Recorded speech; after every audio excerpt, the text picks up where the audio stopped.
Il est 15 heures, c'est vendredi saint.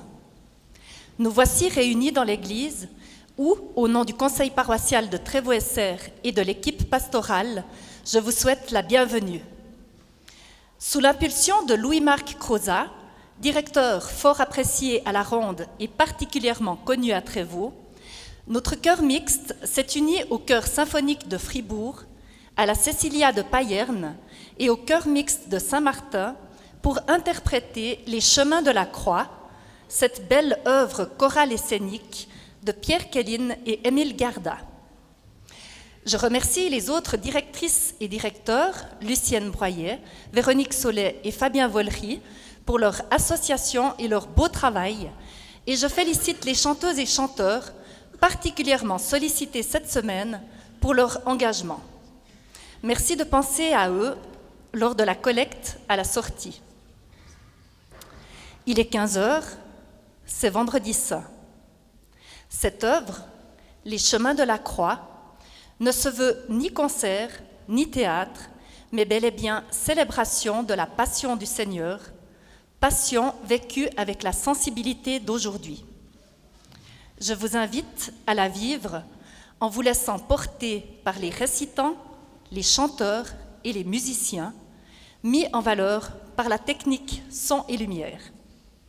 Merci pour cette belle affluence. Je vous souhaite d'ores et déjà de belles fêtes de Pâques. Merci de votre attention.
Je suis le veilleur, celui qui veille quand les autres dorment.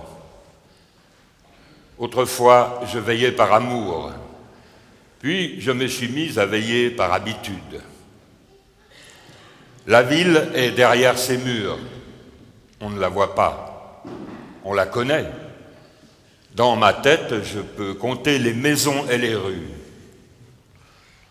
Le cœur d'un homme est comme une ville, avec des places pour la lumière et des rues pour la nuit, avec une colline pour planter une croix. En ce temps-là, le Fils de Dieu allait entrer dans la ville. Il y venait pour mourir, comme au temps des anciens livres, où un agneau était sacrifié par les nomades et son sang versé préservait des maux et des maladies. Quand ils disent « en ce temps-là », ils pensent que c'est une histoire ancienne, une légende qu'on écrit sur des feuilles en peau d'animal et un moine vient ajouter avec un pinceau les couleurs et l'or des légendes. Je suis le veilleur. Je sens derrière les murs de cette maison la ville qui gronde, qui s'allume au feu du printemps, qui s'étire au soleil avant de rugir.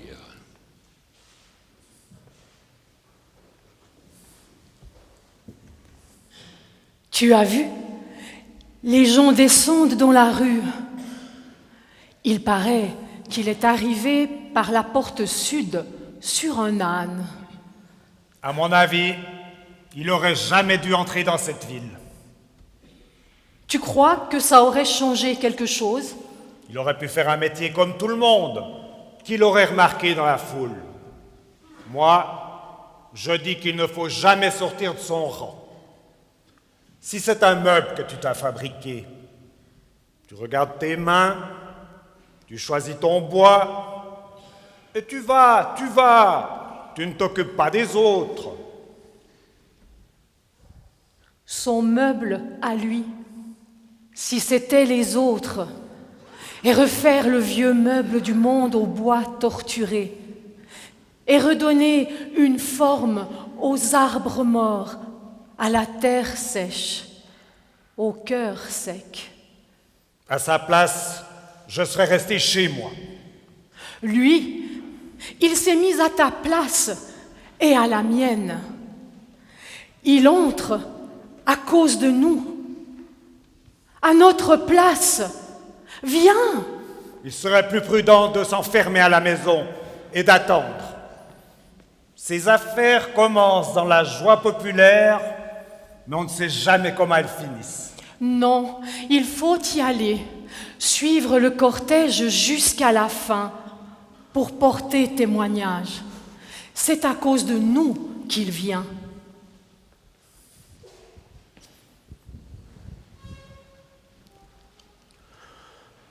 Jésus entra dans Jérusalem par un jour de dimanche, appelé par la foule des déshérités, par l'immense impatience qu'annonçaient les prophètes. Roi seul, sans royaume, il traverse les places et les rues et derrière lui court, hurle la foule colorée et versatile, les chameliers en manteau de sable, les commerçants, les belles filles des rues basses en deuil de leur vertu, les mendiants qui avaient quitté le lit de poussière où ils dorment avec les chiens, même les chiens.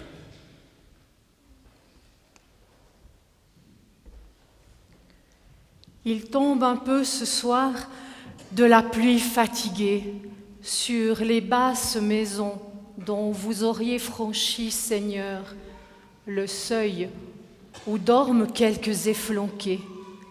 Monte la mousse noire au sépulcre blanchi. Un oiseau fou tourne longtemps sur la banlieue, l'oiseau de solitude et de l'homme pendu. L'enfant que je connais pleure sa robe bleue. Le ciel est partagé sur les arbres tordus. Le clown a mis son nez pour dérober ses larmes. On lit aux orphelins l'histoire où tu entras sur ton âne juché sans colère et sans armes. Dans la ville allumée comme pour Mardi Gras.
La fête n'a duré que le temps d'avant l'orage, car il a été dit qu'il serait arrêté, interrogé, battu, renvoyé d'une instance à l'autre, comme on se renvoie un pauvre qui vient troubler votre repas.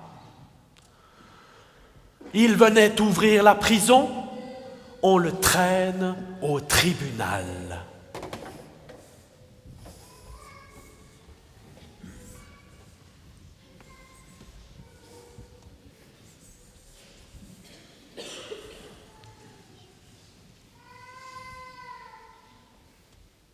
Lève-toi. Qui es-tu? D'où viens-tu? Que veux-tu? Dis-moi ton nom. Assieds-toi. Ton nom. Qui t'a permis de t'asseoir? Étranger? Donne ton argent. Tu n'en as pas. Couche-toi. Tu nous fais de l'ombre. Alors, tu voles l'argent des autres.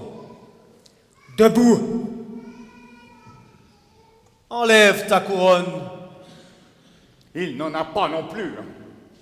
Alors, tu voles la couronne des autres? Faites-lui faire une couronne avec des ronces royales. Debout, le roi. Et dis-nous ton nom. Il nous gêne. Il nous vole.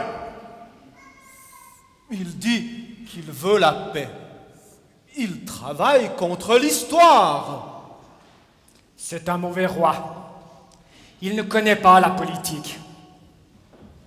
Il compromet l'équilibre économique. C'est un juif, Un nègre, un blanc, un catholique, un protestant, un arabe, un mage. c'est peut-être un communiste. Le roi des communistes. À genoux, le roi. Tu n'as pas le droit de ne pas me ressembler. Il ne nous ressemble pas non plus. Tu vas nous dire ton nom à la fin? Et ton parti? Et qui te paye? Je vous dis, messieurs, qu'il est pauvre. Il nous insulte. Nous l'avons gagné honnêtement, notre argent. Il veut incendier nos greniers. Fouillez-le et qu'on lui enlève ses allumettes. Qu'est-ce qu'il a dit? Il dit qu'il pardonne. Non mais c'est un sadique. Tu le diras? Ton nom? Il ne dit rien. Inscrivez qu'il veut mourir. Emmenez le roi. Va-t'en. La justice des hommes t'autorise à mourir.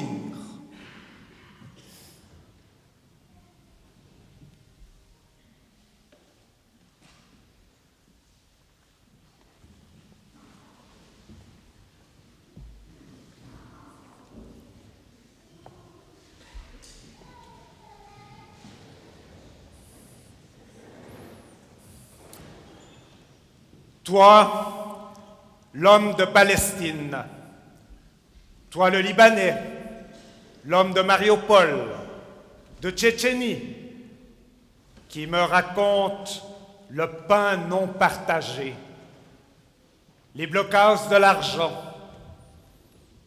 des armes de l'évangile blindées, blindées contre les pauvres qui sont sales, bruyants, qui n'ont pas de manière et qui salissent la table de la scène.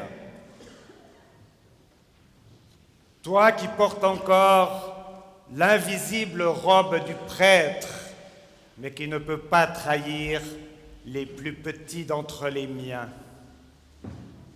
Toi, petit martyr, arabe ou chrétien, tombé dans une rue sombre à 2 pas d'une cathédrale ou d'une mosquée, je sais que tu souffres de ne pas rompre le pain ce jeudi avec les tiens, car tes membres sont rompus. Toi qui meurs par les armes que j'ai vendues, tu as choisi d'avoir faim le jour du repas pris en commun, ce jeudi avec les tiens. Faim d'amitié, faim des chansons de ton pays, une fringale terrible de justice qui les fera trembler dans leur palais. Toi qui restes derrière la porte à l'heure du repas des 12, dis-moi ce qui rend ta voix si tendre et si chaleureuse ton amertume.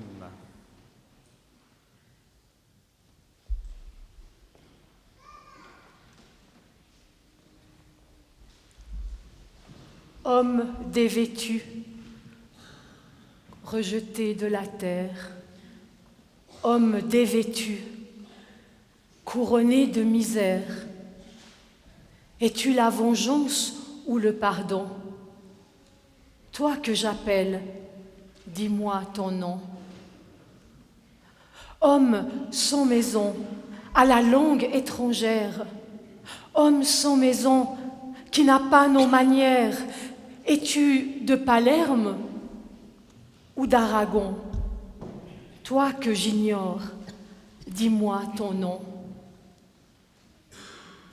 Homme décharné, à la tête qui verse, homme décharné dont le cœur est en Perse, es-tu la vengeance ou le pardon?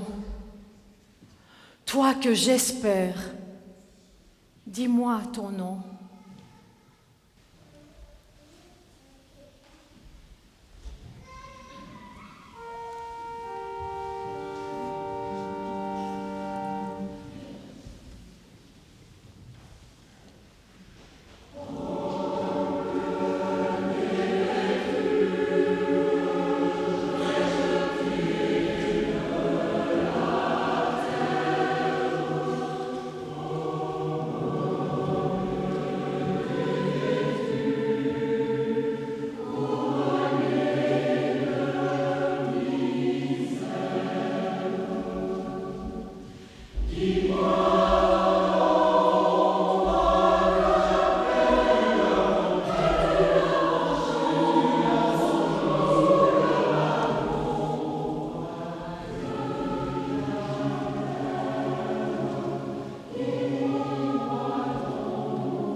C'est donc cette ville dont on a dit qu'il ne resterait pas une pierre qui ne tienne sur une autre pierre.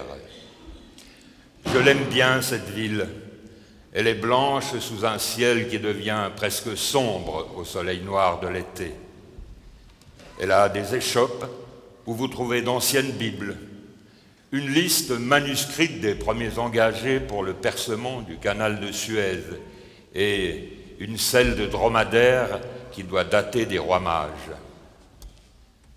Elle n'est pas maudite, mais vous et moi qui ne cessons d'habiter cette ville avons attiré sur elle la mémoire des siècles. Partout où nous avons bâti les chemins de la croix, nous portons sous la sueur et la poussière le sang versé d'un Dieu. Je suis l'habitant d'une ville ingrate.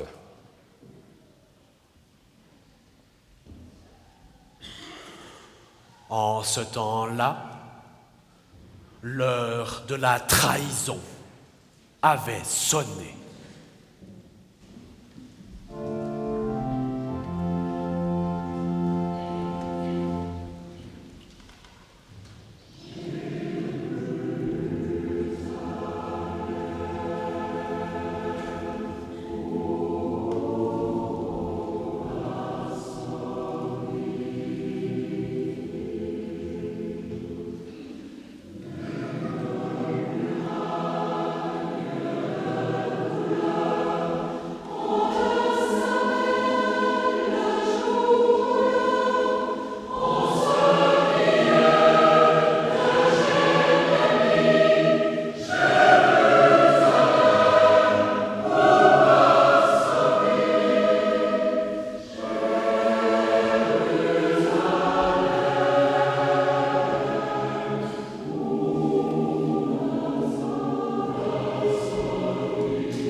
Ils sont au jardin. L'argent des oliviers est devenu cendre, car la nuit est tombée. Je le connais, celui qui monte sous les arbres devant les soldats. Je connais sa silhouette efflanquée, un peu voûtée par les longues marches au soleil de Judée. Ce n'était pas le plus mauvais, mais il était écrit que celui-là trahirait.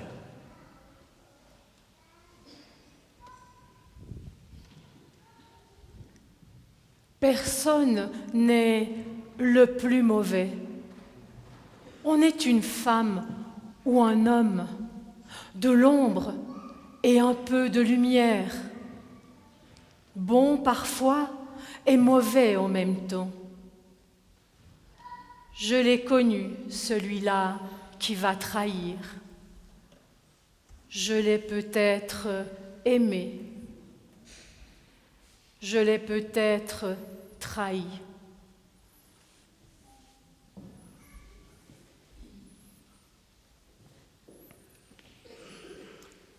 Hier, en me regardant dans un miroir, j'ai reconnu son visage.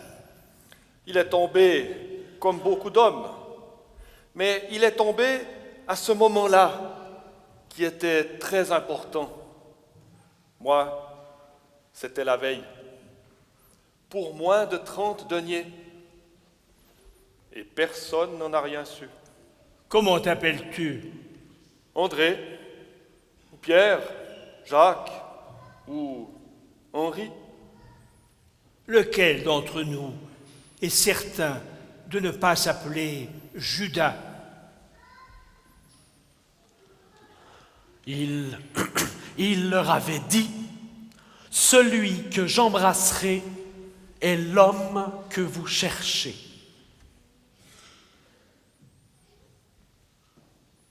Pour tant de mornes trahisons, pour tant d'amis que j'ai livrés pour le feu mort de ma maison, pitié sur moi.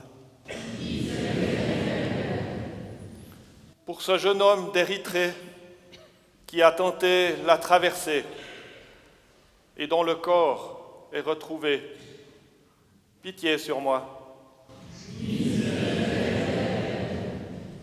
Pour toutes ces filles d'Afghanistan à qui l'école est refusée par les mollahs des talibans, pitié sur moi. Pour l'homme noir et l'homme blanc qui se préparent un gibet où coulera le même sang, pitié sur moi.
le chargèrent de la croix.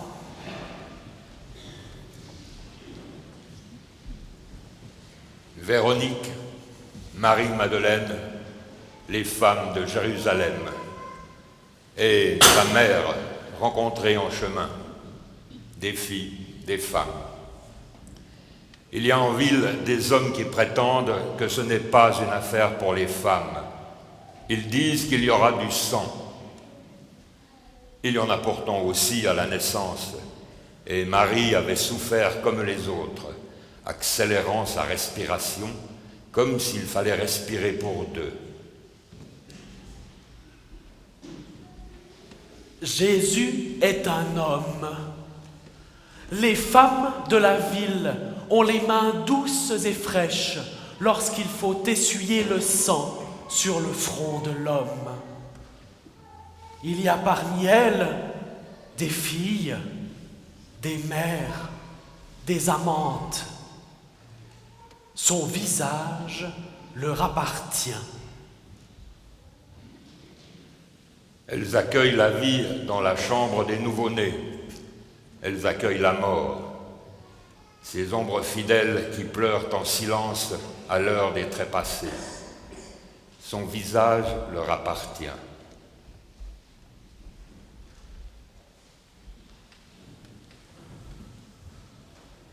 Elle s'appelait Véronique. Elle s'approcha de Jésus et essuya son visage avec un linge.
Il est tombé plusieurs fois,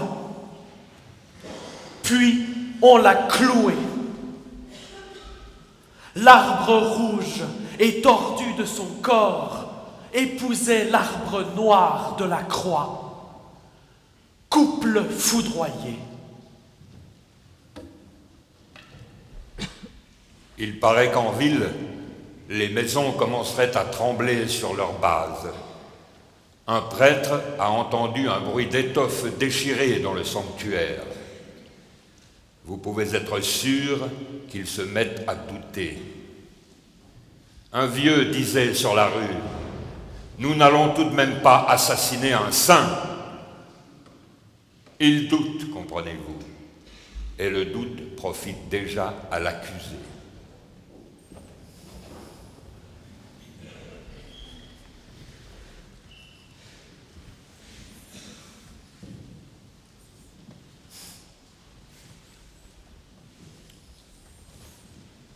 Il se disait roi.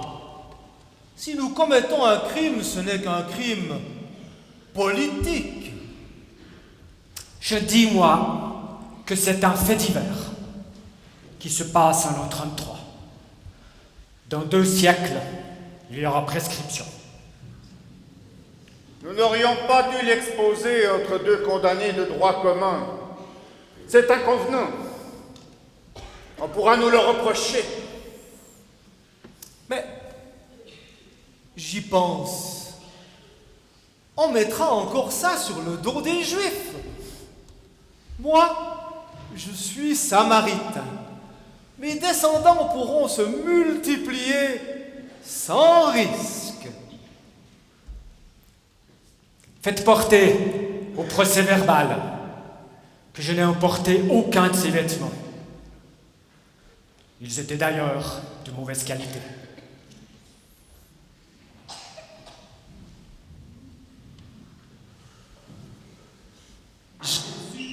Lui allait mourir. Il appelait son père. Il souffrait. Il avait peur. Dieu voulait parcourir le chemin de l'homme jusqu'à la fin.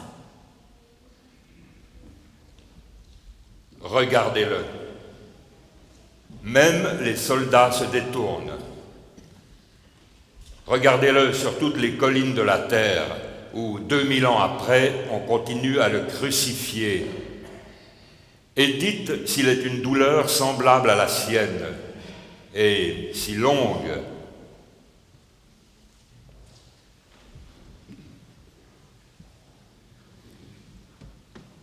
Brusquement, une trouille dans les arbres.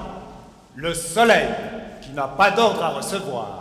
Il se fait la liturgie qu'il veut.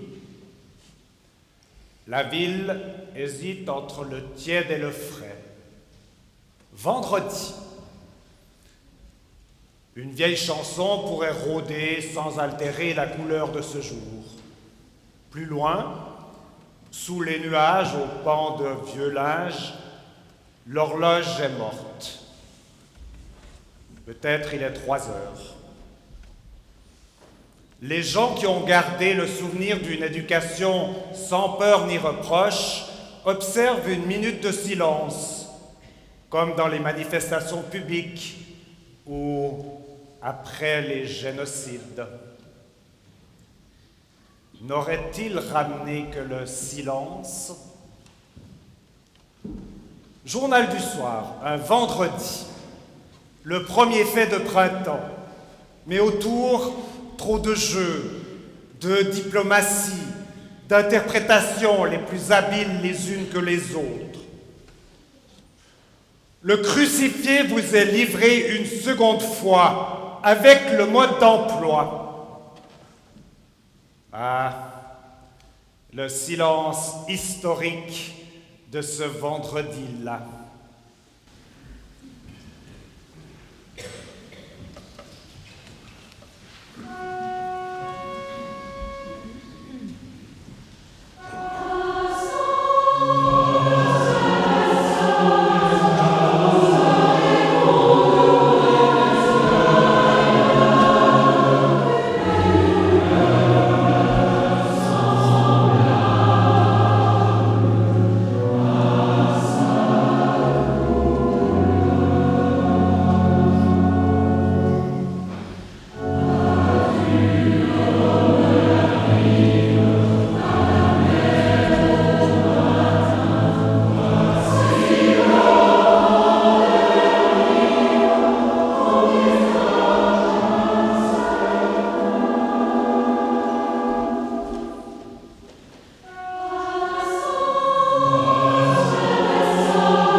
les soldats rentrèrent dans leur caserne, lavaient le glaive, rangeaient le marteau et ce qu'il reste de clous.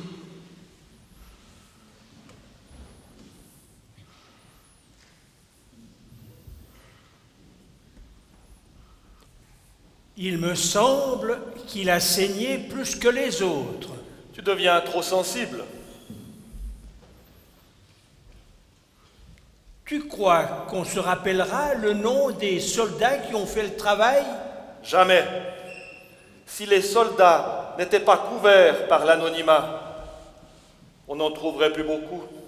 Ils ont exécuté un ordre, c'est tout. Ils n'ont fait qu'obéir. Obéir, obéir. Cela ne suffit pas toujours de se dire qu'on a obéi pour dormir tranquille. Quelle heure est-il?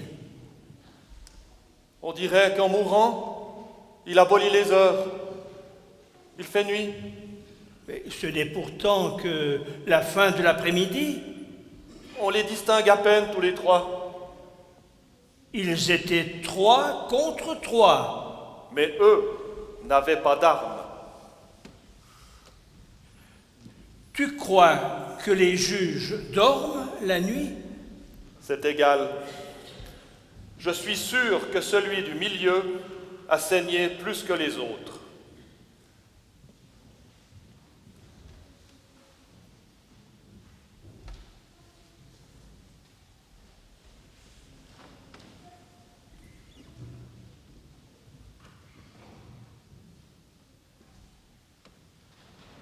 Sur la colline, une espèce de paix tombe avec le soir. C'est l'agonie qui est difficile jusqu'au moment du passage.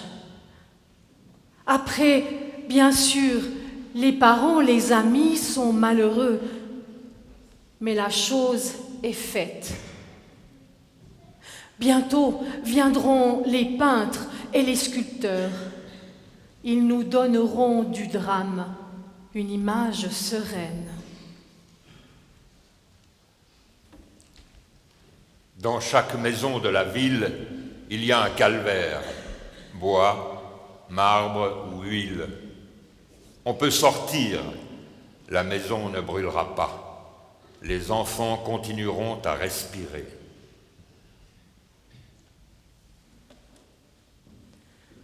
Le Christ est là, suspendu, il ne cesse de mourir. Ils en ont fait leur chien de garde. Lui peut bien mourir du moment qu'ils vivent. Savent-ils qu'ils vivent parce que lui ne cesse de mourir? Pouvaient-ils imaginer que le chemin de Noël conduisait au vendredi?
Les chemins de la croix sont innombrables.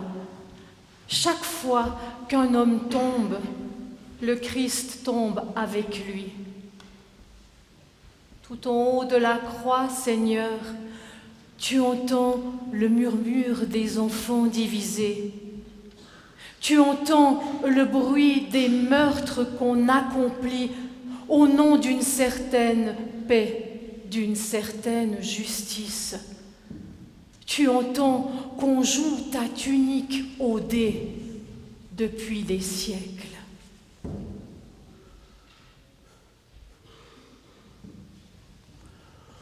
En ce temps-là, qui était le 21e siècle, le coq chanta.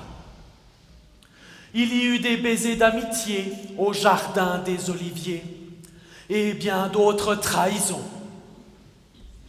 Il y eut aussi une soif d'amitié entre les hommes qui allait grandir encore, car les enfants de Dieu ne voulaient pas mériter cette terrible condamnation d'un sage hindou nommé Gandhi, témoin bienveillant de la crucifixion.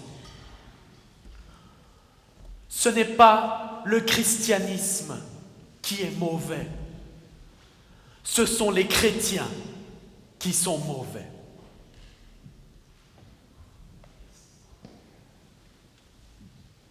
Seigneur, donne-nous la grâce de vivre ensemble le matin de Pâques.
La tornade a passé. C'est un peu comme si le ciel était tombé sur la ville, puis il s'est apaisé. Ils ramassent les décombres, ils ouvrent de nouvelles boutiques. Quelqu'un a joué de la flûte sous l'arbre où hier se balançait un pendu. Sur un terrain vague, des nomades ont versé le sang d'un agneau. Ils guériront de leur maladie. Ils deviendront sédentaires. Et peut-être feront-ils la paix avec les frères ennemis qui leur ressemblent et qui devront eux aussi apprendre à trouver les mêmes mots, les mêmes gestes pour vivre en paix. Et qui sait, la terre ne se dérobera plus sous leurs pieds. Et pas si vite. D'où viens-tu, toi? On a joué à mendier des dattes à l'arrêt des caravanes. Et ça marche? D'abord, ils nous menaçaient avec leurs fouets. Puis comme on crie de peur, ils rient. Et à la fin, ils nous en donnent. J'ai pu monter sur un dromadaire. On dirait un canapé qui bouge. Tu as parlé à ces hommes? Il y en a qui sont furieux. Parce que des gens qui ne connaissent pas viennent construire des maisons dans leur quartier sur la terre de leurs parents. Tu sais, toi, si ça existe, des pays où les gens meurent tranquillement à la fin de leur vie, comme le soleil se couche à la fin de la journée. Les hommes en parlent de ces pays, ils en rêvent, et à l'aube, ils ont tout oublié. Ils repartent vers des villages qui bientôt brûleront. J'ai vu un combattant qui s'approchait d'un cadavre pour lui enlever son arme. Il l'a retourné, il a reconnu son frère. Tu as des frères? 4 ou 5. Ils courent tous plus vite que moi. Mais celui que je préfère, c'est une sœur. L'aîné est allé à la foire avec notre père. Il dit qu'il va apprendre un métier qui permet aux hommes de travailler ensemble. Quand on construit une route ou un pont, on n'a pas le temps de faire la guerre. Avant de partir, ils m'ont appelé pour garder le troupeau. Ah, il faudra que j'apprenne à jouer de la flûte. Et après, je me suis perdue sur les collines en cherchant un mouton. Dis-moi, c'est vrai que les rivières sont enflées comme des veines malades et qu'elles remontent vers leur source? On n'a rien vu de ce que tu dis. J'ai seulement vu derrière les nuages une ville qui s'allumait. On dirait qu'elle était neuve et toutes ses portes étaient ouvertes. Si tous ceux d'ici avaient ton âge, ils apprendraient à mieux ouvrir leurs portes. Nous avons la peau et les habitudes qui nous pèsent un peu trop. Voilà. Comment appelles-tu le jour qui va venir? Retiens ce nom. Il est nouveau. On l'appelle le temps de Pâques.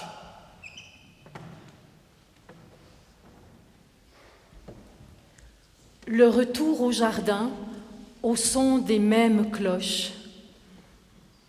Le vieux rêve nocturne et les livres fermés vous retiennent encore. On cherche dans sa poche un peu de la couronne ou de l'arbre séché. Il tombe ce matin la rosée après l'heure. Les premiers tombereaux passent dans leur quartier. Un enfant naît là-bas, pendant qu'un autre meurt. Seigneur, nous faudra-t-il toujours recommencer? En ce temps-là, qui était aussi notre temps, il y eut de grandes douleurs au pays des hommes. On crucifia de nouveaux apôtres. Des enfants jaunes furent brûlés dans les catacombes des marais.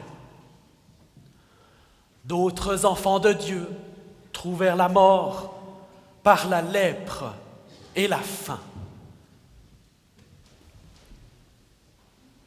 Une fois encore se déchira le voile du temple et Jérémie pleura, en même temps sur Jérusalem et les enfants de Palestine. Presque tous les jours étaient des vendredis.